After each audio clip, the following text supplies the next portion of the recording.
The Shadow of the Erdtree cinematic trailer introduces us to what I believe is the central mystery of Elden Ring, and that is the mystery of multistable perception.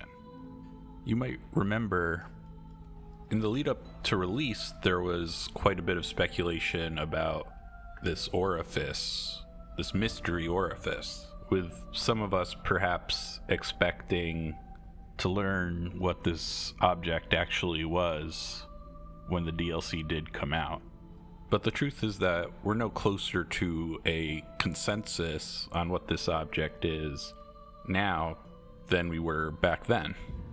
There is no subsequent revelation about what this object actually is, because the significance of the object was in the fact that it could be plausibly interpreted in many different ways. Multistable perception arises when an object is visually ambiguous enough to sustain multiple plausible interpretations simultaneously. For instance, in this illustration from Alice in Wonderland, the caterpillar can be interpreted as having a humanoid face, like the one in the Disney film. But if you look closely, you can see that the illustration can also be interpreted as a naturalistic rendering of a caterpillar. The transition from one perception and the alternate perception is what's known as a perceptual reversal, or a paradigm shift. And you'll find that it's very difficult to unsee an alternate perception once it's been uncovered. You'll find instead that you alternate between each plausible perception in your mind's eye. 2 in this case, but it isn't limited to 2. Another example would be rabbit duck, which can be interpreted as both a rabbit and as a duck. And there's the body horror classic My Wife and My Mother-in-Law, where a woman's face can also be interpreted as a much larger, older woman's nose. So returning to the orifice, many plausible perceptions are available to us when looking at this object. A godskin burial shroud, a serpent's head, a slain finger, and you might think that this is coincidental. You know, maybe there was a specific object in mind when they made this trailer, and the fact that it looked like these other things as well wasn't the intent. But I think what hurts this argument is the fact that the next thing we see in the trailer is the Gate of Divinity. The Gate of Divinity also induces multistability. It can look like arms reaching out, and it can also resemble troll feet. You can also invert foreground and background to uncover additional imagery. For instance, it can look like a pitcher pouring golden sap, or it can look like a crucifix. And this inversion of foreground and background is highly reminiscent of a classical figure of multistable perception, the Rubin vase, which can look like a vase or like 2 guys, depending on how you determine foreground and background. And the sequence concludes with one final perceptual shift, with Marika's hair turning from gold to red. So within the span of just a few seconds, this trailer poses an extremely important question, which is, what does multistability mean in Elden Ring? And another way you might frame this question, given the setting of the sequence, is what is the relationship between multistability and divinity in Elden Ring? And the sequence underlines the fact that this question is also bound up with the mystery at the heart of Elden Ring's story, the relationship between Marika and Radagon. But in order to broaden our understanding of what this all means, we're going to need to take a step back. Back before Elden Ring, before Dark Souls, before Quest 64, but right around the time they invented spinning around in a circle until you're really dizzy. Deep within the Andean highlands of Peru, the Chavín were incorporating multistable designs into religious artwork using a technique called contour rivalry. This technique frames subjects against one another with thick contour lines, creating the type of ambiguity that lends itself to multistable perception. The god's face is actually composed of multiple faces. The eyes in the center, looking upward, are above a downturned mouth sporting feline fangs, but beneath that we can see another upside-down pair of eyes and a nose that use the same mouth.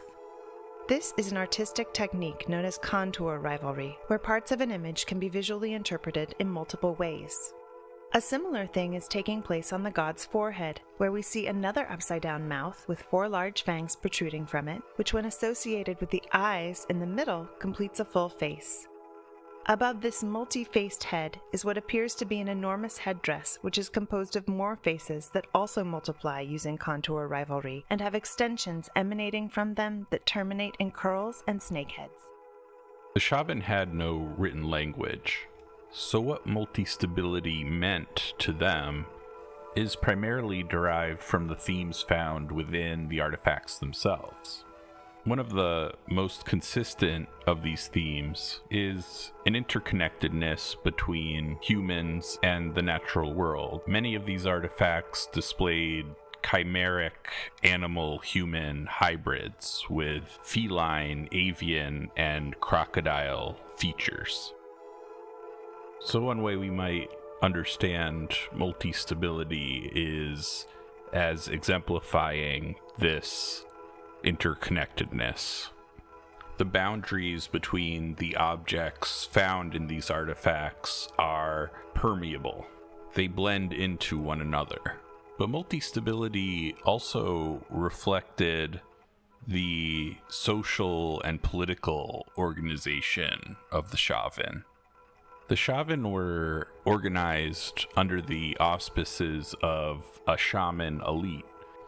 These high priests wielded considerable influence in the region, integrating a number of disparate local religious traditions into the broader unified culture of the Chavín. And one of the ways that this was achieved was through a willingness to invent traditions that would convince local religious sects that the Chavín culture was essentially aligned with their already established traditions and beliefs. The shaman's power of persuasion was such that the Chavín de Hantar, which was the chief religious site where the sacred artifacts were kept, became a pan-regional site of holy pilgrimage. And what's really interesting about this temple complex is that it was seemingly designed to elicit a certain experience from visitors. They built the temple with white granite and black limestone, neither of which could be found locally, which meant an extraordinary amount of effort had to be put into getting those resources transported to the build site. But the shaman obviously felt that the ethereal effect that this would produce was worth the expenditure. To avoid the temples being flooded and destroyed during major storms, they created an advanced drainage system which during the rainy season would cause a roaring sound similar to a jaguar, which was an animal of worship, to reverberate throughout the temple.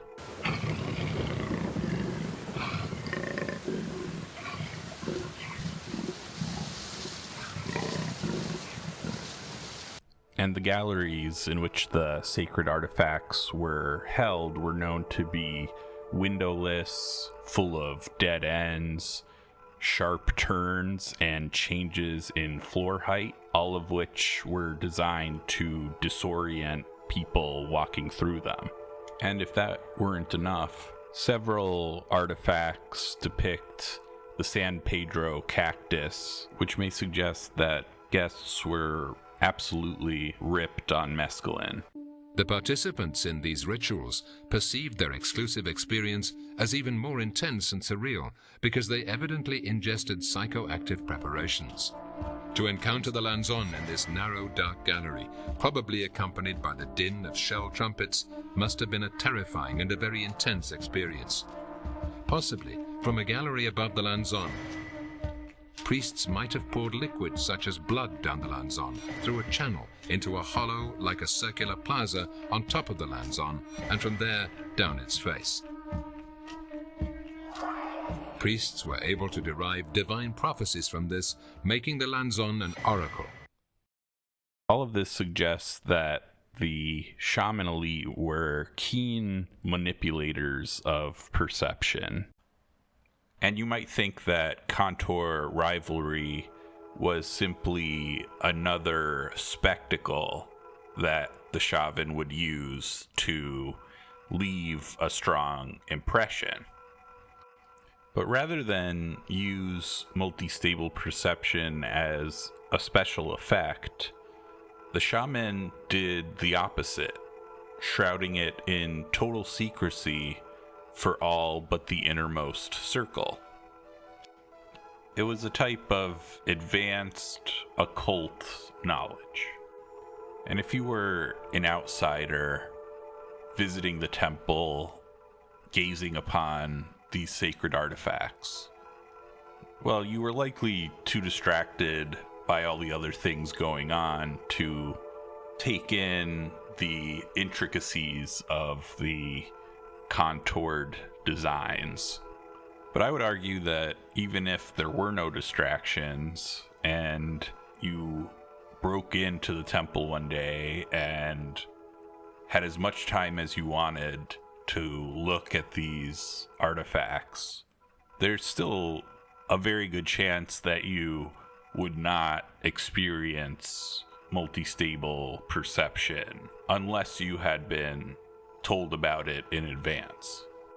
It's far more likely that you would simply form your initial perceptions of the object and stick with those perceptions. Studies in reversible figures have shown that awareness is a key component in the ability to uncover an alternate perception. And if you haven't been given the prompt, hey, try to find the alternate perception in this figure, the chances of you uncovering it decreases significantly. And so not only was multistable perception a type of hidden knowledge, occult knowledge, it was also a steganographic form of occult knowledge. Steganographic meaning self-concealing in a way that doesn't draw the attention of those outside the circle. You can check out my previous video for more on that subject. And just one more point before we get back into Elden Ring. It's worth noting how this self-concealing function aligns with the syncretic design of these multi-stable artifacts. local religious sects that were being inducted into the Shavín cult would form an initial impression of these artifacts. And we know that initial perceptions are highly influenced by our experiences and beliefs and so on, as well as the context in which they are primed to view these objects. So they would likely form perceptions around the iconography that was familiar to them, while unfamiliar or contradictory iconography could remain hidden behind an alternate perception. And as long as they kept their perception fixed, then an illusion of parity between the Shavín cult that they were being inducted into and their previous religious beliefs could be maintained. Now, it might be a bit of a stretch to say that in practice that's how it worked, but it is a nice encapsulation of the dynamic at play. The shaman elite, with a very fluid, multi-stable understanding of divine truth, one that shifts as necessary to extend their influence, and a much larger populace with a variety of idiosyncratic religious beliefs and a fixed perspective of divine truth, each being presented with a view of Shavín culture that reflected those idiosyncrasies back at them. So how does this all relate to Elden Ring? Well, the first comparison we might draw is the prevalence of chimeras in the mythology. A number of the demigods are animal-human hybrids, but it's not something that the Golden Order looked upon fondly in general. The Misbegotten, for instance, are from birth treated as slaves or worse. And the reason for this, supposedly, is because it suggests direct contact with the crucible. And it was in the crucible that all life was at one time blended together. And so one way we might think about multistable perception is in relation to the crucible current. In the same way that multistable perception represented an interconnectedness between man and the natural world for the Shavín, multistable perception in Elden Ring might harken back to this period of all things being blended together.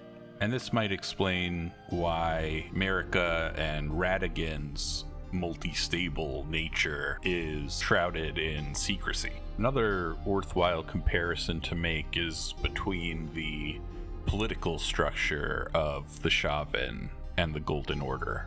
They were both run by a shaman elite who loved gold and were concentrated around the perimeter of a pan-regional site of worship. They both had a syncretic, unifying vision, integrating a number of contradictory religious and spiritual beliefs under their sphere of influence. Fascinating, isn't it? That the Golden Order was pliable enough to absorb practices that contradicted itself in the past. And they're both very comfortable with inventing tradition in pursuit of that grand unifying vision. And I think this is most clearly expressed by the relationship between the Golden Order and the ancient dragon cult, where it almost feels as though ancient dragons are being retrofitted into the Golden Order belief system. The Gravelstone Seal says that worship of the ancient dragons does not conflict with belief in the Erd Tree because lightning and gravelstone are imbued with gold. But gold's significance in the Golden Order is really downstream of its relationship to Marika. Like, if you listen to Brother Corin, the foundational belief of the Golden Order is that America is the one true God. And you would think that would take precedence over one of the dragon's weapons being infused with gold sometimes. And there's a similar retrocon at work with claiming that Placidusax is actually the first Elden Lord. Throughout the game, we're told that Godfrey is the first Elden Lord, and then the Placidusax remembrance description swoops in to insist it's Placidusax that was the first Elden Lord. Well, whatever makes Placidusax happy, I guess. I also love how the Tree Sentinels decide the best way to signal their devotion to protecting the Erd Tree is to completely remove any reference to the Erd Tree from their loadout. These examples suggest that at this point in the history of the Lands Between, the vision that gave life to the Age of the Erd Tree has begun to fade. And rather than completely break from the Golden Order edifice, it may have been politically expedient for an alternate vision of the Golden Order to emerge.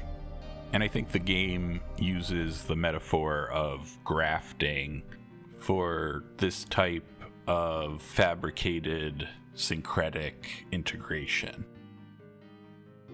And the final similarity I wanted to draw between the Shavín and the Golden Order was the use of multistability as a type of self-concealing occult knowledge.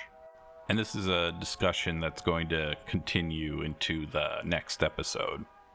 In Brother Corin's questline, we learn of a secret built into a statue's design.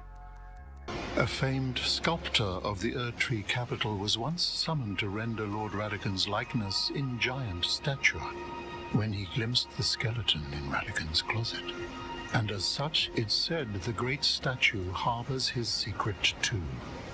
By performing the law of regression incantation, we can reveal the alternate perception built into the sculpture, which is America.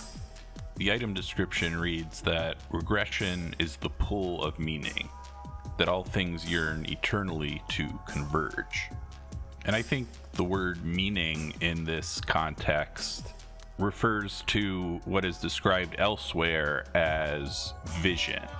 Vision is often described in relation to the Elden Ring itself. Queen Marika is the vessel of the Elden Ring, carrier of its vision, a god in truth. But Marika isn't just a passive vessel for the vision of the Elden Ring. She also makes that vision her own with the exclusion of the Death Room. Destined death, the forbidden shadow plucked from the Golden Order upon its creation. Marika's vision is one of eternal life.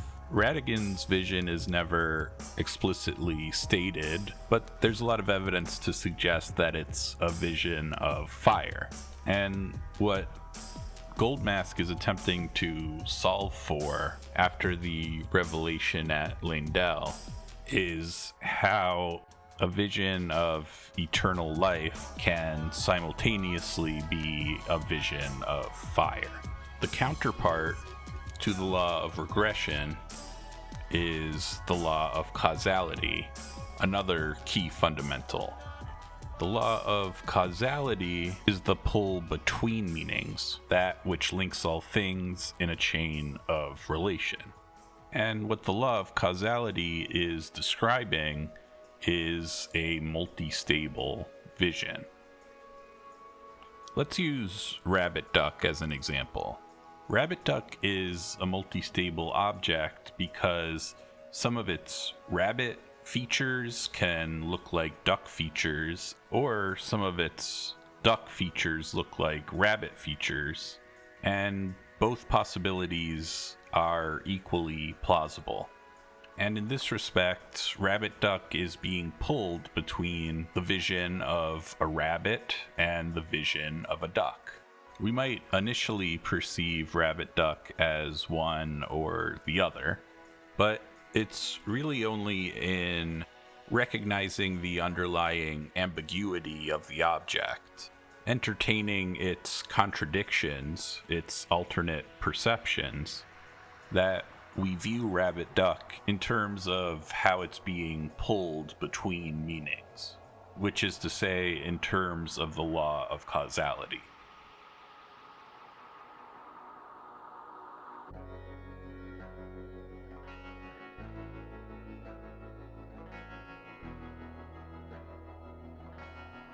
In this respect, we might use multistability as a tool, a means for discerning what the law of causality describes as that which links all things in a chain of relation.